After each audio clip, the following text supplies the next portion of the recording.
L'usine à soie, chapitre 2. Le lendemain matin, après le petit déjeuner, quand les garçons furent partis cueillir le tabac et Naomi chez le cordonnier acheter des chaussures, Ezra fit venir Anna dans le petit salon. Là, il lui annonça qu'elle allait épouser River Shaw. Clouée sur place, Anna parvint à dire je vais quoi? Tu m'as entendu. Le chiffon à poussière glissa de ses doigts et ses genoux fléchirent, l'obligeant à s'asseoir sur la banquette. Son cerveau en ébullition tentait de faire correspondre l'image de l'homme râblé et tout en muscles qu'il avait secouru et celle de son éventuel époux, avec toute l'intimité que cela supposait, et elle n'y parvenait pas. Je ne peux pas l'épouser. Je ne l'épouserai pas. Les lèvres minces d'Anna formèrent une ligne implacable. Si, tout est arrangé. Anna porta les mains à ses joues. Mais je ne l'ai rencontré qu'une seule fois. Je ne sais rien de lui. Je ne peux pas épouser un étranger. Cela arrive tout le temps aux filles de ton âge. Tu n'as pas besoin de le connaître. Le mariage se chargera de cela. Mais il doit y avoir des douzaines de femmes à Coldwater qui rêvent de lui. Pourquoi m'aurait-il choisi? Elle ne se faisait aucune illusion. Shaw n'avait pu être frappé par sa beauté au point de la vouloir pour femme immédiatement. Je ne suis qu'une pauvre orpheline. Je n'ai pas de dot. Tu en as une maintenant. Anna le regarda stupéfaite. Je possède une terre que Shaw désire. Ce sera ta dot. Le marchandage a été dur, crois-moi. Anna respira profondément pour réprimer sa panique et son désespoir grandissant. Mais la pièce tournait autour d'elle. Les murs semblaient se rapprocher. Elle se leva, se rendit près de son oncle et posa la main sur son bras efflanqué. Je vous en prie, ne m'obligez pas à faire cela. Je vous promets de travailler plus dur, de ne pas contrarier tante Naomi. Inutile de discuter. Ma décision est prise. Vous aviez promis à ma mère de prendre soin de moi. Est-ce ainsi que vous tenez parole? Ezra lui lança un regard mauvais et repoussa sa main. Je n'ai pas promis de prendre soin de toi éternellement. Anna savait bien qu'il était inutile de discuter avec lui ou de faire appel à sa sensibilité puisqu'il n'en avait pas. Elle se détourna afin qu'il ne vît pas ses larmes, s'essuya les yeux et lui fit face de nouveau la tête haute. Quand dois-je me marier? Il haussa les épaules. Quand Shaw le voudra. Nous n'avons pas fixé la date.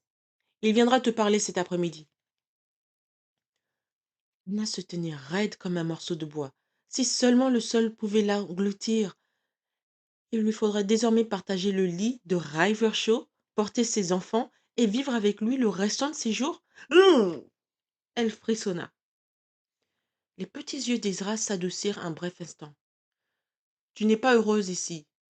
Tu es une tentation permanente pour les fils de Naomi.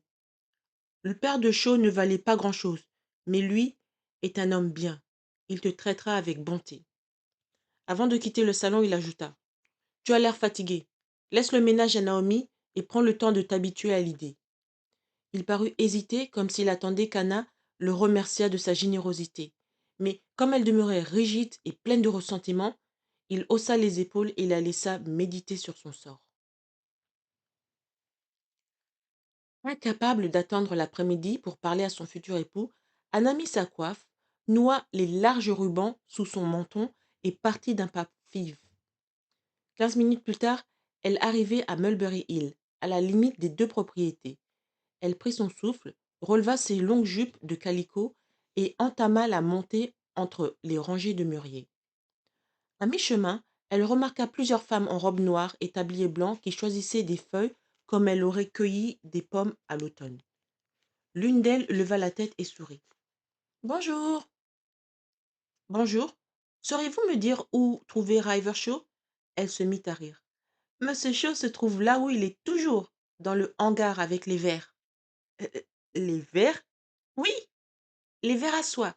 Des millions qui mangent les feuilles que nous ramassons. Ça me donne le frisson d'ailleurs. Où est ce hangar? De l'autre côté de la colline, près de la fabrique. Anna remercia et poursuivit son chemin. Au chemin de la colline, au sommet, elle s'arrêta un instant pour reprendre haleine et contempler ce qui serait bientôt sa demeure si elle ne parvenait pas à convaincre Shaw d'annuler sa demande de mariage. À l'extrémité du vaste pré verdoyant se tenait une petite ferme blanche à demi masquée par de grandes chênes et des érables qui agitaient les feuilles dans la brise. À la droite d'Anna se dressait la filature sur la berge d'une rivière au cours rapide et un bâtiment long et bas qui devait être le hangar en question. Anna rassembla ses forces et s'y dirigea à mi-chemin. Elle vit la porte s'entr'ouvrir pour laisser le passage à un jeune homme dégringué qui la ferma doucement derrière lui. Plus attentif à l'étrange objet qu'il portait qu'à la route, il faillit heurter Anna et fit un pas en arrière surpris. «Euh, excusez-moi», dit-il en rougissant, «je ne regarde jamais où je pose les pieds.» Elle reconnut l'un des frères Shaw, car il lui ressemblait un peu, comme un visage vu à travers une vitre embuée. Il était plus beau que l'aîné, le nez moins fort, la mâchoire plus fine et un air préoccupé qui le rendait attachant. Ses cheveux châtains tombaient en franges sur ses sourcils et il y avait quelque chose de timide dans son attitude. «Je suis Anna Whitby et je cherche River Shaw.» Le jeune homme comprit tout de suite, car il rougit de nouveau. Ravi de vous rencontrer, mademoiselle Whitby.» Il tendit la main, s'aperçut qu'elle était sale et la retira avec une grimace d'excuse.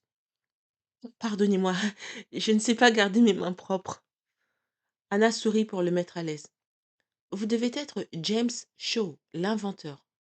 «Oh, inventeur est un bien grand mot. Bricoleur me conviendrait mieux. Voulez-vous que j'aille chercher mon frère, si toutefois je parviens à l'arracher de la compagnie de Sévère?» «Oh oui, s'il vous plaît, je dois lui parler.» James retourna au hangar, dont il revint peu après avec son frère. Au moment où les yeux bleus de River rencontra les siens, Anna perçut sa présence avec une acuité toute particulière.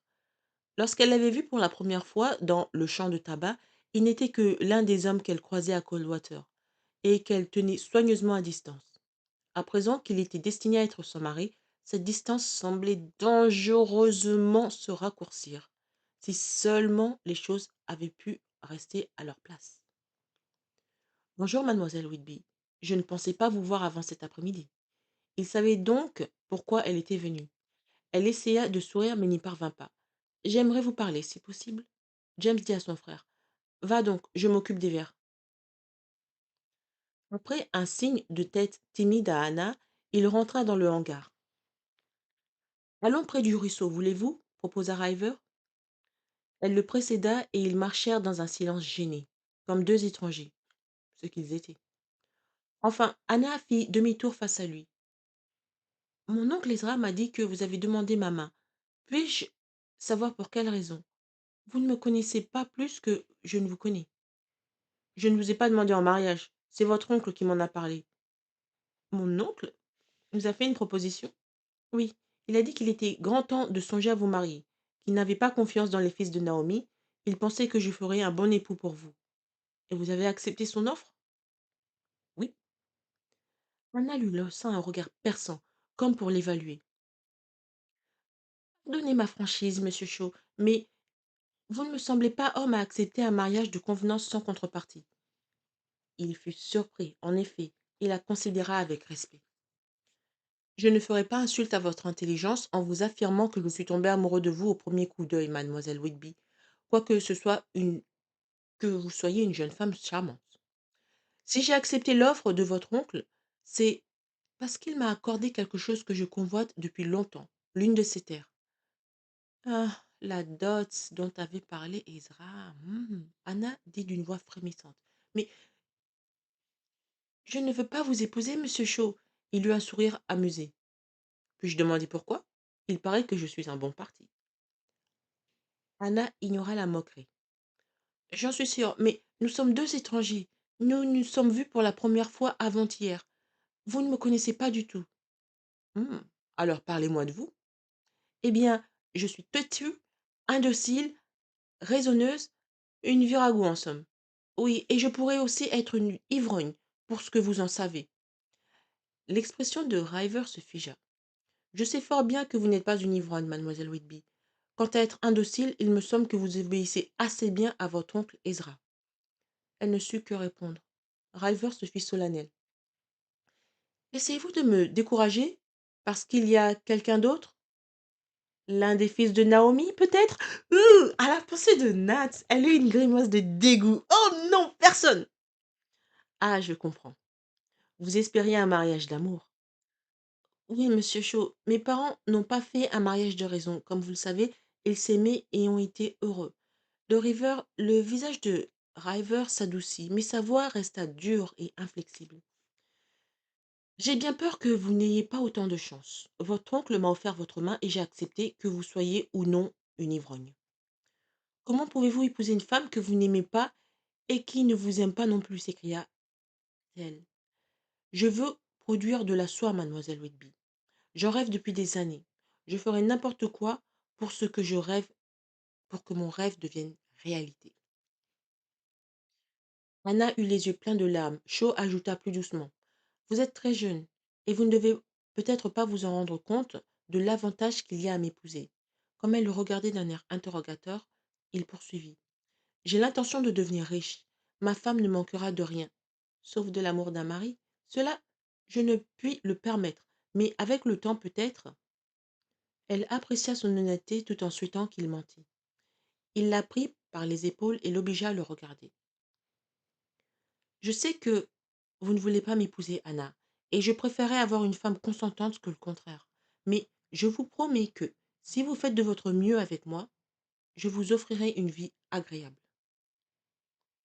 Elle le regarda droit dans les yeux, essaya de le jauger, et vit qu'il disait la vérité. Rivershaw n'était ni froid, comme son oncle, ni rustre, comme les fils de Naomi. C'était un homme respectable et bon. Elle aurait pu tomber plus mal. Elle soupira, se rendit. Elle ne se sentait plus l'âme d'une virago. Je ferai de mon mieux pour être une bonne épouse. Le sourire de Shaw fit penser au soleil qui traverse les nuages au matin du brouillard. Avant qu'elle n'ait pu l'en empêcher, il saisit sa main et posa un baiser dans sa paume, avec une ardeur qui la surprit. Elle eut un geste de recul déconcerté. Je ferai mieux de rentrer, et j'ai du travail. Je rendrai visite à votre oncle cet après-midi, pour parler de la noce. Ce sera quand? Aussitôt que possible.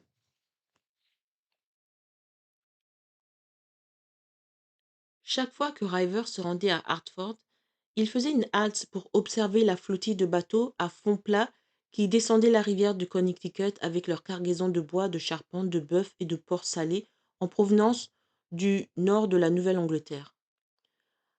À la vue du chemin de fer, le trafic de bateaux céderait devant la supériorité de la vapeur, et tout un monde de vie serait perdu à jamais. La maison de Cecilia était sur Main Street, eh bien, n'était pas loin du pont qui enjambait la rivière, et Ryver attacha son cheval devant le seuil. Elle vivait là depuis la disparition de son mari en plein Pacifique 3 ans auparavant. Sur le perron, Ryver hésita. Dans la lumière déclinante du crépuscule, la maison semblait obscure et déserte. Soudain, une lueur apparut aux fenêtres du salon.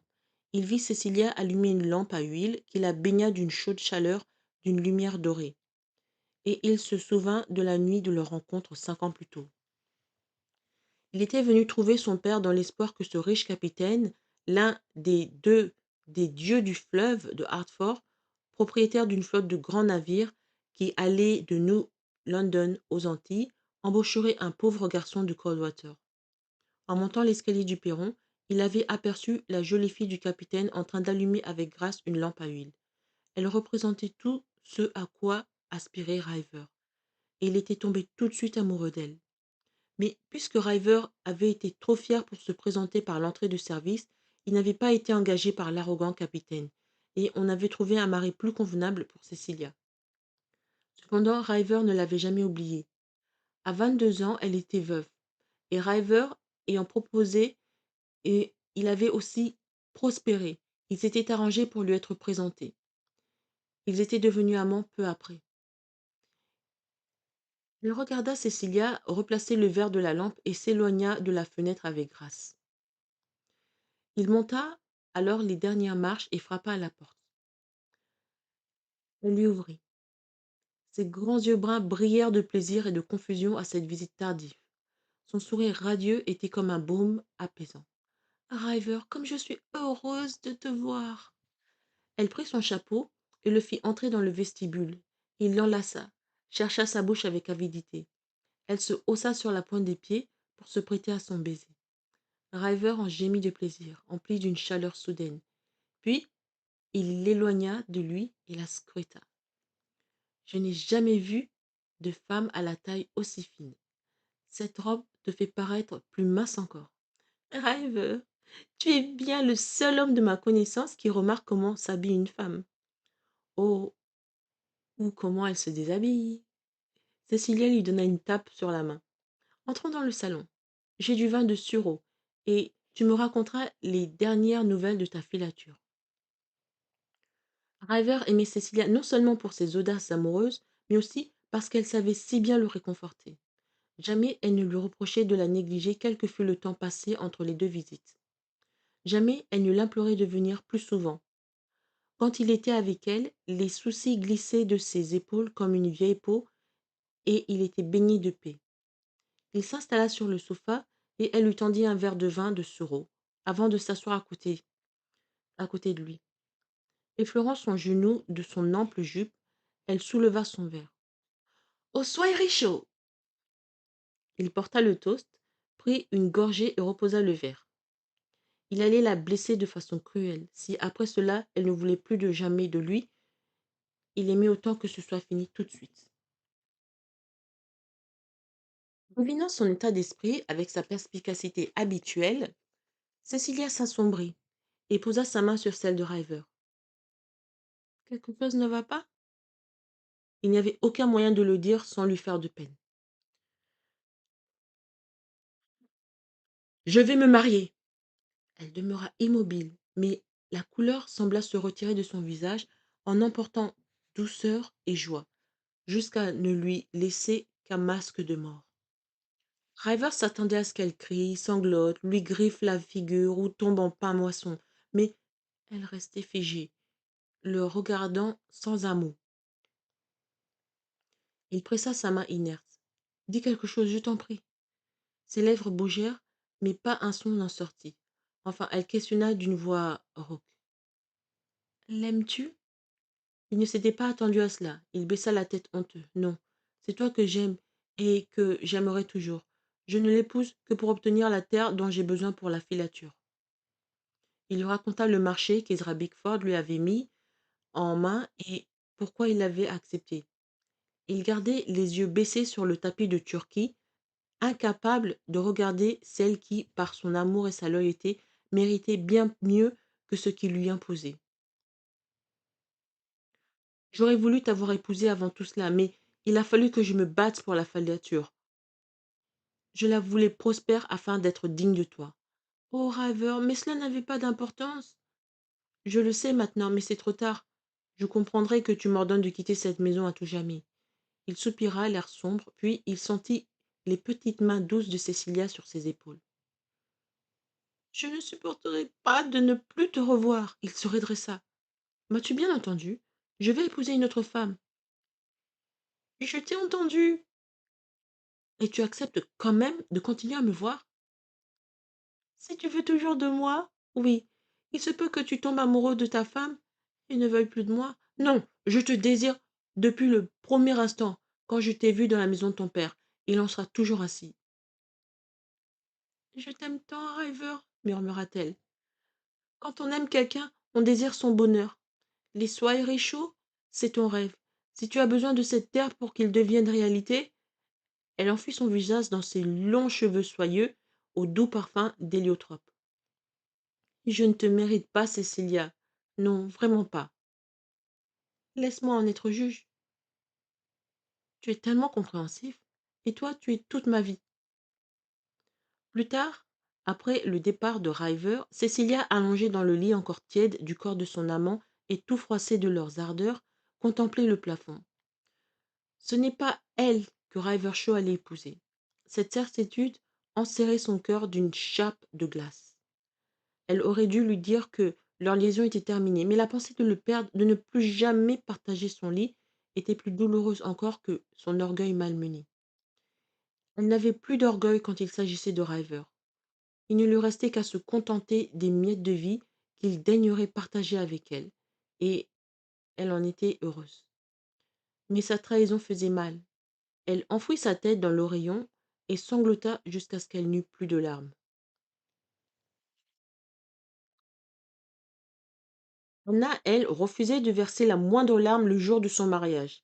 Elle était obligée d'épouser Rivershaw, que ça lui plaise ou non, et pleurer n'y changerait rien. Les noces furent une affaire vite expédiée, dénuée d'importance pour quiconque, sauf la mariée. Les Bickford l'avaient fait travailler jusqu'au dernier jour, l'exploitant au maximum avant de perdre le bénéfice de ses services. Le fiancé était trop occupé par ses verres à soie pour rendre visite à sa promise. Il n'eut que son séduisant artiste de frère pour s'arrêter un jour qu'il revenait de Hartford et lui présenter ses vœux. La cérémonie eut lieu un lundi matin, froid et nuageux, rien de très bon augure. Dans l'église presque vide, la famille d'Ezra, celle de Shaw et quelques-uns de ses employés composaient l'assistance. Mais au moins, River eut la bonne grâce de sourire à Anna quand elle le rejoignit au pied de l'autel. Il lui chuchota qu'elle était fort jolie dans sa robe bleu lavande assortie à sa coiffe. Elle le trouva plutôt élégant en manteau vert bouteille, cravate et chapeau de soie. Il lui passa l'anneau d'or au doigt. Le révérend Crane les déclara mari et femme. Et le seul sentiment qu'elle éprouva alors, c'est que sa destinée était jouée. Ensuite, les Bickford et les fils de Naomi grommelèrent leurs vœux de bonheur du bout des lèvres et se hâtèrent de rentrer chez eux. Ils n'offrirent pas le moindre cadeau, ni un seul penny pour le repas de noces. Tout fut laissé à la charge des Shaw. Voici votre maison, dit River en aidant Anna à descendre de la carriole. Madame Hardy est notre gouverneur, mais c'est vous la maîtresse, et c'est vous qui commandez. Maîtresse de maison. Contempler la ferme blanche, sa nouvelle demeure, Anna se sentit mieux. Elle était ici chez elle. Tante Naomi ne l'humilierait plus, Nat ne la tourmenterait plus. Être mariée conférait un pouvoir grisant. Elle sourit à son mari pour la première fois de la journée. Cela paraît très confortable. Avec mes frères qui vivent là, je crois que c'est le mot, en effet. Confortable et bruyant. La seconde voiture s'arrêta derrière eux et les deux frères les rejoignirent. Samuel hocha la tête en donnant une bourrade à River. Je croyais que ce jour n'arriverait jamais. Anna avait toujours jugé la beauté masculine intimidante, et Samuel Shaw ne faisait pas exception.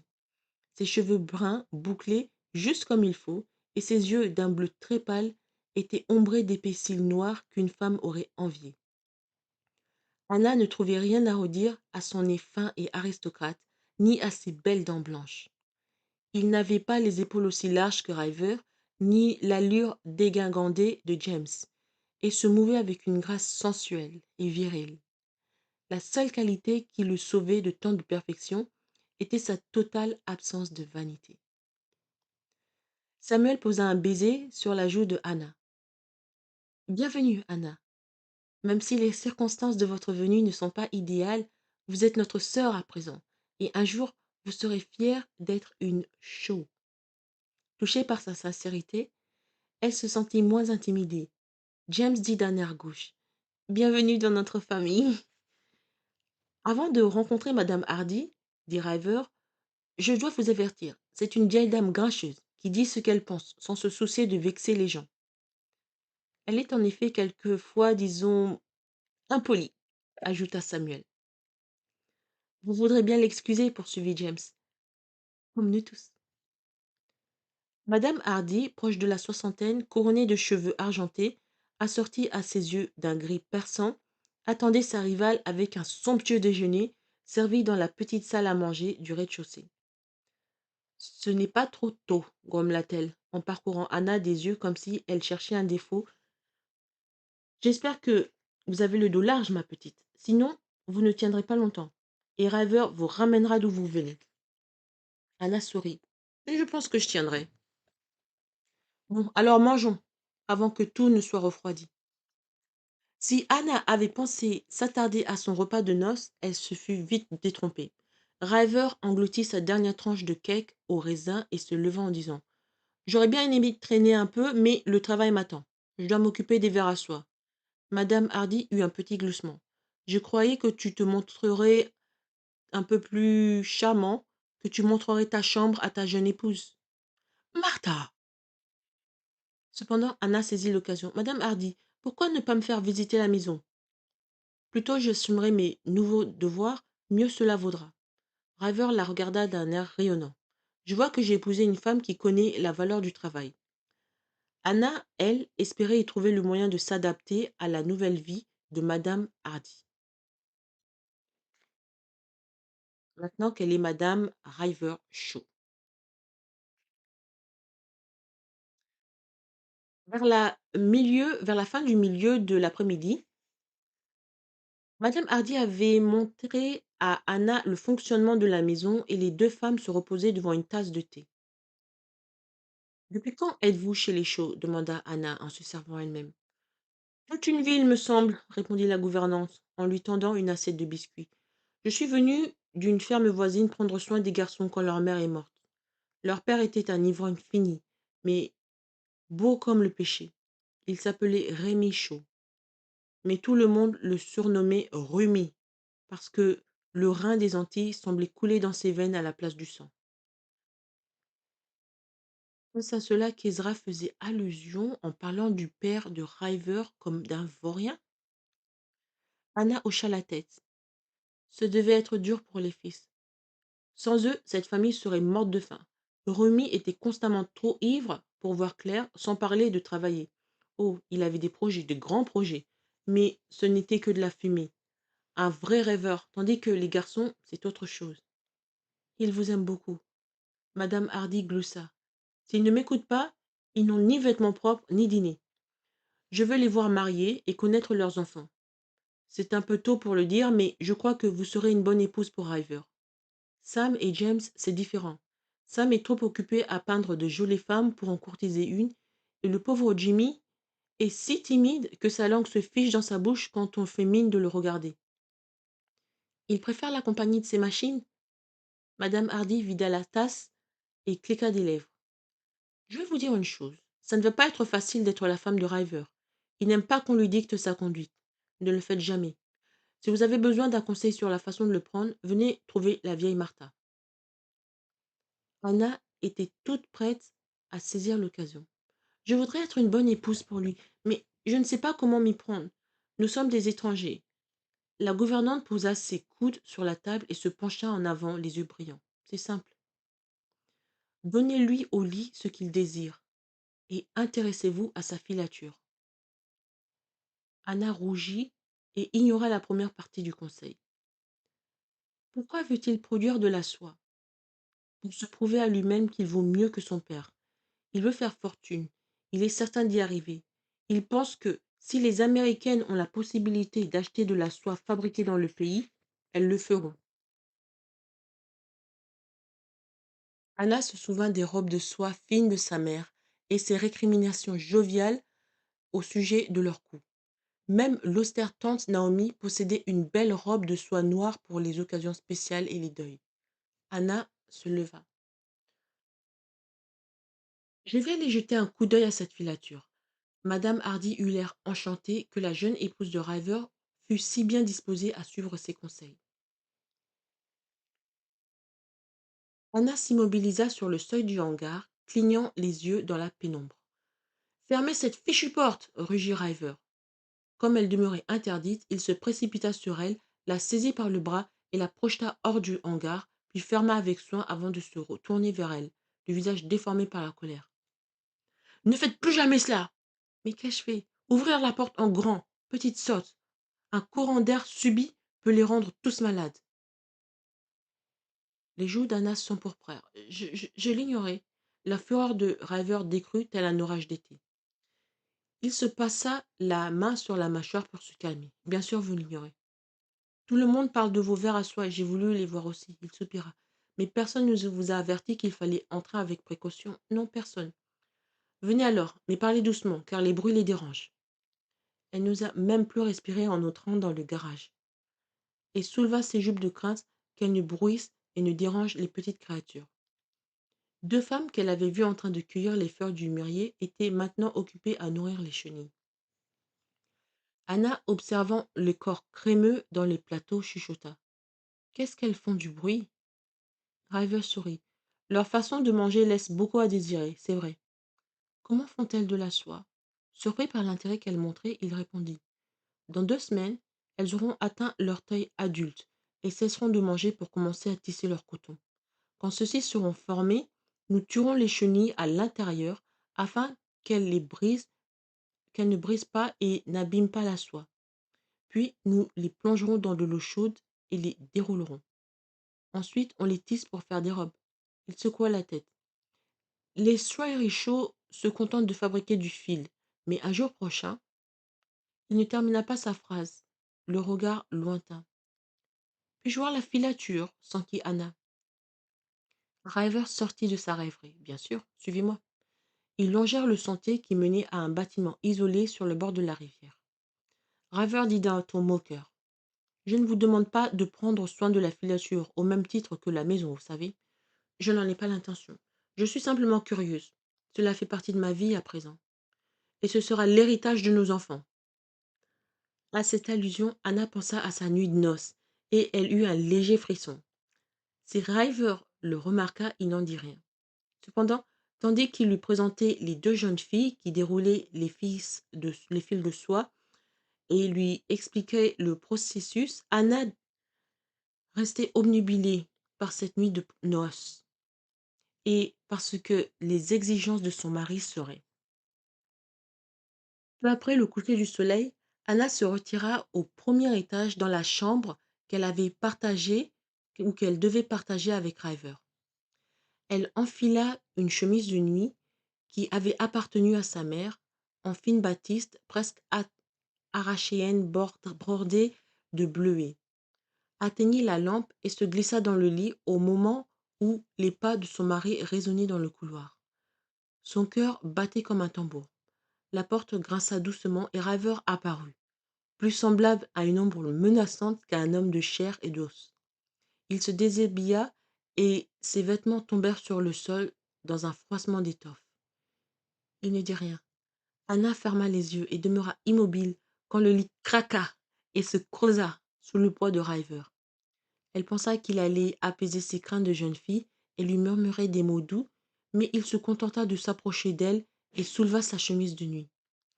Elle ouvrit tout grand ses yeux et ses joues brûlèrent de confusion quand il se mit à la caresser sans douceur. Le souffle court, la peau chaude et humide contre la sienne. Son ombre grandit au-dessus d'elle comme un monstre sombre. Lorsqu'il la pénétra d'un coup, c'était brutal. Elle cria et tenta de lui échapper, mais de ses mains puissantes, il la saisit aux épaules et la cloua au lit. Heureusement, ce fut vite terminé.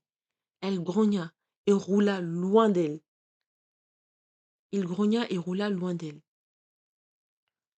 Nana abaissa sa chemise pour cacher sa nudité et lui tourna le dos, tandis que des larmes d'humiliation roulaient sur ses joues. Ryver l'entendit pleurer. Embarrassé, il posa la main sur son épaule. Il avait apprécié la douceur de son corps, mais elle n'était pas Cécilia. Elle ne sera jamais Cécilia. Il ferma les yeux et sombra dans le sommeil. Le lendemain matin, éveillée avant tout le monde, même avant Ryver, Anna fit sa toilette et s'habilla rapidement, résolue à ne pas s'attarder sur une nuit de noces synonyme de douleur et de honte. Elle survivrait comme toujours, et elle supporterait. Elle descendit, allumer le fourneau. Une longue journée s'annonçait.